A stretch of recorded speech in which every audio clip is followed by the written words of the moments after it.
Hello, my historical fashion friend, and welcome to a new video where I show you how I made these medieval hair extensions, which I used for early and late medieval costume reenactment. And let me know in the comments down below if you like this video and this type of content. Give a subscribe if you aren't subscribed already. And also let me know if you have in the past cut your hair off and made it really short and then immediately regretted it. So what I'm going to do is, I have this piece that I put underneath my veils and hoods, and I'm just gonna kind of see where it's gonna go. And then I have two of these. These are like hair extensions you just buy at Sally Beauty or whatever. And I'm gonna pin this so it'll stay in place, so I can hold the hair up. And how I'm gonna do it. So this is like a really long piece, but basically what I think I'm going to do is just fold it in half, and then fold it in half again so the hair's all kind of one length when I am braiding it. And I'm going to see where it's going to go. I think the best thing would be for it to go kind of from the front to the back diagonally, and it's going to be actually on the inside. I wonder if I can pin this, or if it's not going to be pinnable. Let's see. Because I kind of want it to just I can do the loopy, I can do the long ones, 12th century. Maybe I should use my mannequin head for this or something. Ooh! Okay. Boom. So I'm going to kind of do it like this, so it's kind of going along the way that it would be going on my head. Is this gonna pin? No. Okay.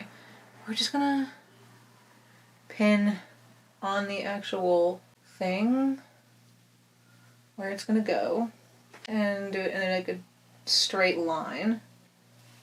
I am pinning into my skin. And then I'll have to do the same thing on the other side with my second one. This was actually one really long one, and I just cut it in half.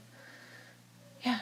So there to there. Ow! Popped myself. Okay, and then what I'm gonna do is, if you see this, can you see it? Hello. Okay, yeah.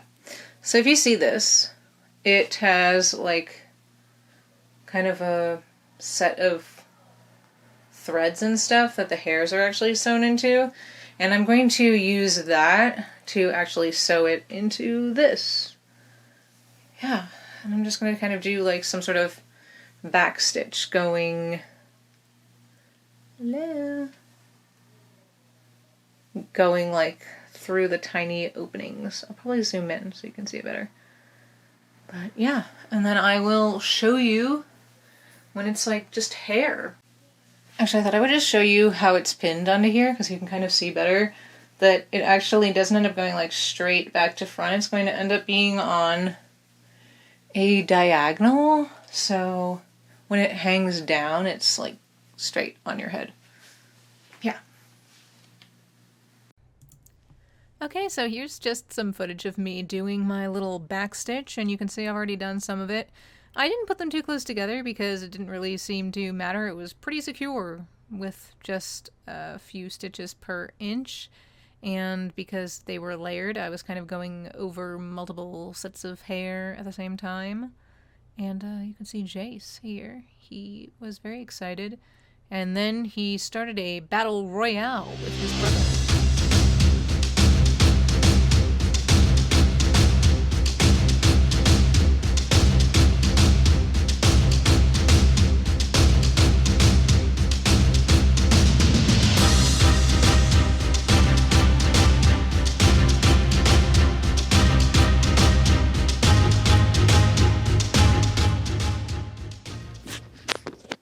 Hello?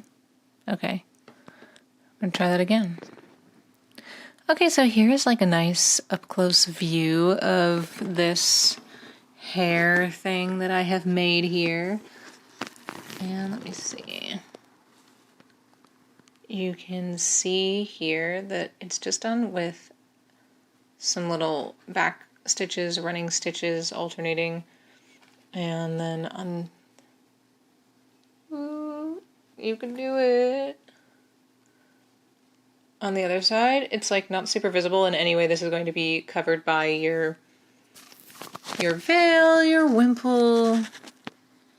This is having a struggle. Your hood. And this was super easy to make.